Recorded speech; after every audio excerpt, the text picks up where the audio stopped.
Bonjour à tous les poissons, lune en poisson, ascendant poisson. Bienvenue sur l'horoscope du mois de novembre. Alors, je vais me resituer le 1er novembre. Voilà. Un mois pour digérer.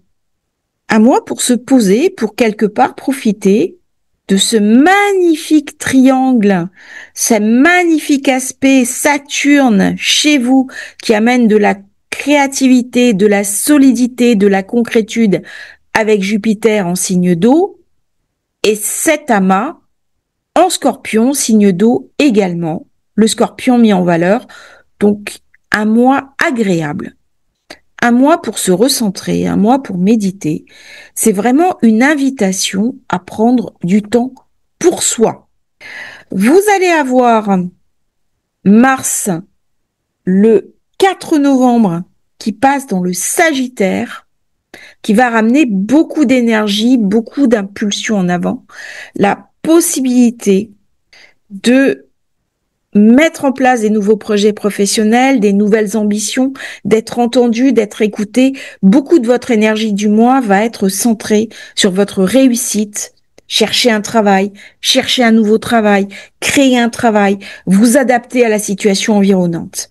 Alors, je l'ai déjà dit pour un certain nombre de signes, novembre va être un mois pivot pour se préparer à 2026. Donc, utilisez vraiment ce mois pour profitez des atouts qui vous sont donnés parce qu'ils sont nombreux. Vous avez le nœud nord dans votre signe, vous avez Saturne, vous avez Neptune. Les planètes lourdes sont au service de votre destinée. Qu'est-ce qui est essentiel pour vous? C'est l'essence même de la question du sens de la vie. C'est un mois pour méditer. C'est un mois pour s'introspecter, mais avant que Mercure devienne rétrograde le 9, profitez-en pour régler vos problèmes professionnels. À partir du 9, Mercure rétro, ça sera toujours un peu plus compliqué. Il sera rétro jusqu'au 29. Nous avons la pleine lune qui se déroule dans le signe du Taureau. Ça met l'accent sur vos communications. Donc c'est le 5 novembre. Communication, énergie, déplacement, petit week-end, petite contrariété. Tout ça, c'est pas très grave.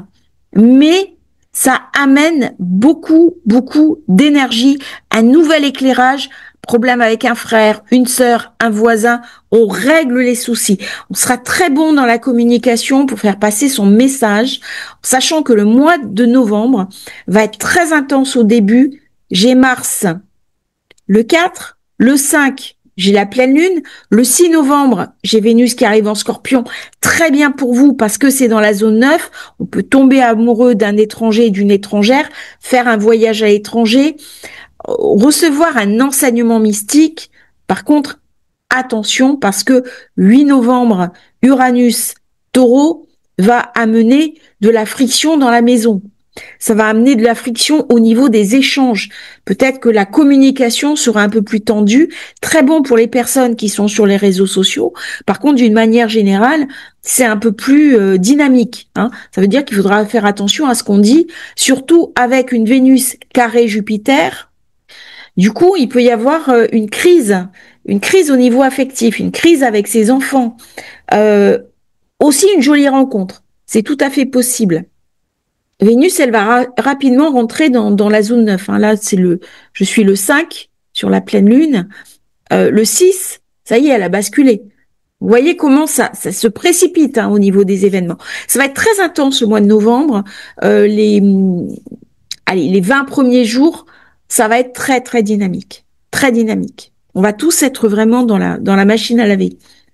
Attention aux finances, par contre. Les finances, là, avec Vénus, Pluton et Vénus, Jupiter, il faudra vraiment serrer les budgets. En plus, vous avez Pluton qui est dans le secteur 12, qui reçoit un stress avec Vénus. Donc là, ça va mettre l'accent sur les crises affectives. Si on n'est pas bien avec la personne dont on est amoureux ou amoureuse, ça va être difficile. C'est vraiment une période pour se repositionner au niveau de l'affect. Et tout va vous être montré. Vous avez un très bel aspect quinconce à Vénus. Donc, si je m'adapte, si je me repositionne, eh bien, 1, je gagne de l'argent. 2, je stabilise ma situation matérielle. 3, au niveau affect, pareil, je stabilise. Mais il y a des décisions à prendre. Et ces décisions, vous allez avoir les bonnes informations pour les prendre.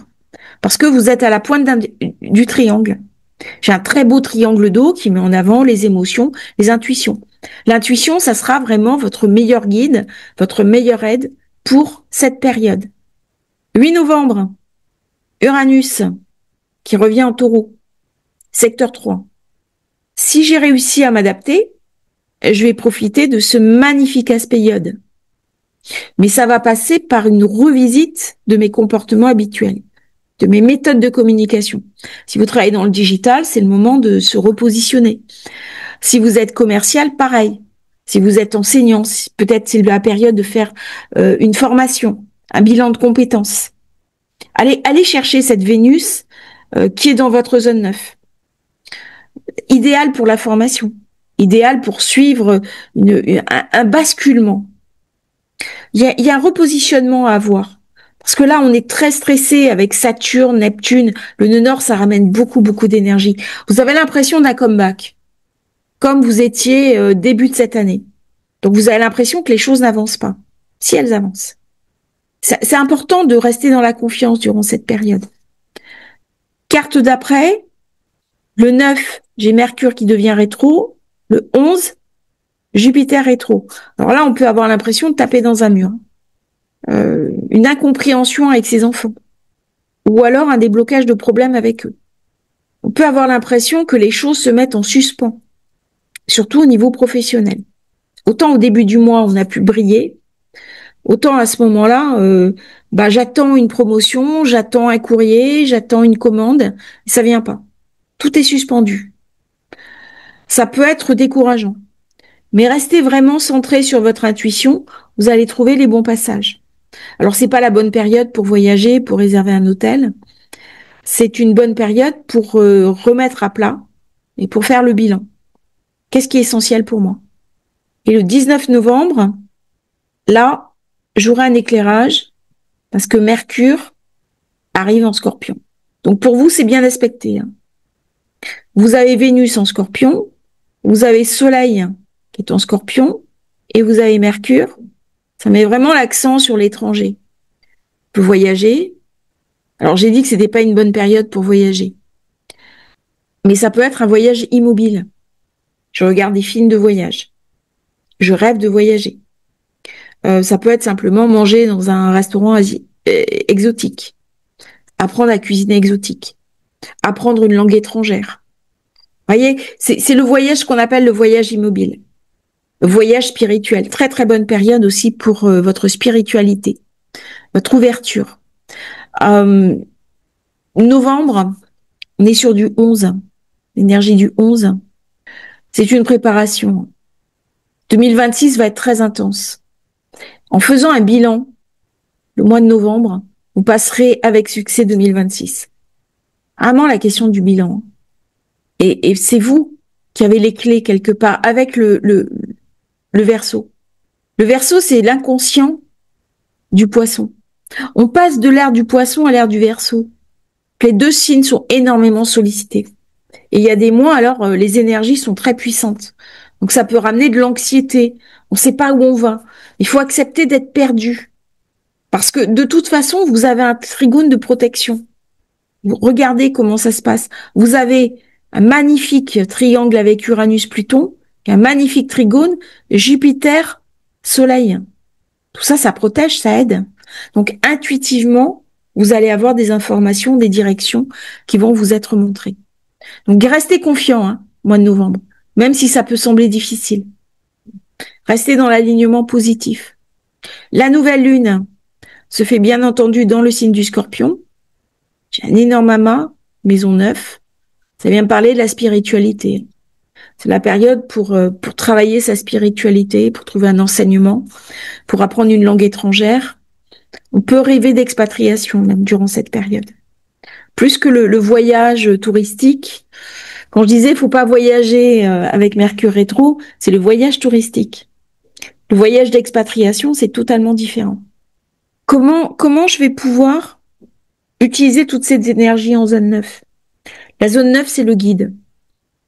On peut le voir sur un plan très matériel, expatriation, travailler dans l'échange, apprendre une langue étrangère, ou dans le côté très spirituel de la zone 9, c'est-à-dire la connexion intime que l'on a avec le céleste. Donc c'est l'expérience initiatique. Très très bonne période. On voit bien les configurations là, la puissance qui est donnée aux poissons. C'est incroyable. C'est comme si on recevait des influx divins. C'est vraiment une période très intense. Alors du coup, on peut faire des rêves prémonitoires, on peut avoir des grandes intuitions, on se réveille le matin, on canalise des énergies. Tout ça, c'est très très fort. Ça va être un mois très fort. Regardez, vous avez euh, ce cerf-volant qui pointe vers Uranus. Il y a une remise en question obligatoire dans ses modes d'expression, dans ses déplacements, dans sa manière de bouger, dans sa manière d'intégrer aussi ce monde en train de changer. Mais j'ai aussi un cerf-volant qui pointe vers Pluton, qui est en zone, en secteur d'ombre. Donc il y a vraiment une remodélisation de ses intériorités. Très bonne période pour travailler sur ses mémoires familiales, transgénérationnelles. Le 22, j'ai le soleil qui passe en Sagittaire. Là, ça va me parler de carrière, de profession. Qu'est-ce que je veux faire dans ma carrière? Qu'est-ce que je veux faire au niveau de ma situation? Comment je gère mon avenir? Très bonne période pour mettre en avant ses ambitions, se reconvertir, faire un bilan de compétences. Il y a des nouvelles opportunités de professionnelles qui vont se présenter à vous. Alors bien sûr, si vous êtes à la retraite, on va parler beaucoup plus d'une ambition personnelle qui est en lien avec la 9. C'est-à-dire mon sentiment d'élévation vient aussi de ma spiritualité. L'intuition, c'est ce qui va m'aider en 2026. C'est le phare, c'est la lumière. Et à la fin du mois, période très importante, là, ça y est, on peut réserver un voyage, on peut réserver un hôtel. J'ai 28 Saturne direct. Donc là, ça va débloquer quelque chose. Je dirais ce paquet qui empêche d'avancer, qui empêche de respirer. On a l'impression que rien ne se met en place. Ça y est, ça libère. Et le 29, Mercure qui redevient direct. Voilà. Ça veut dire que là, on va pouvoir bénéficier de toute cette zone 9. On peut réserver un voyage, on peut réserver une escapade sur un coup de tête avec Uranus. On peut partir en week-end sur un coup de tête. On peut aller sur des hauts lieux énergétiques, se ressourcer. Ça va être très intense au niveau émotionnel. Beaucoup de fluctuations d'humeur. Par contre, ne perdez pas confiance. Je sais qu'il y a une grosse morosité en ce moment. Non, j'ai un très beau triangle. Jupiter, Mercure, Vénus, Saturne, Neptune. Donc, restez dans la confiance. C'est très important parce que des belles choses arrivent pour vous, Poissons, en ce mois de novembre, et vous allez peu à peu les découvrir. Vous allez vous adapter au monde qui arrive. Je vous remercie, Poissons, d'avoir suivi cette vidéo. N'oubliez pas de vous abonner à la chaîne, c'est très important pour nous soutenir. Et à bientôt pour un nouveau partage sur Astrologie Facile.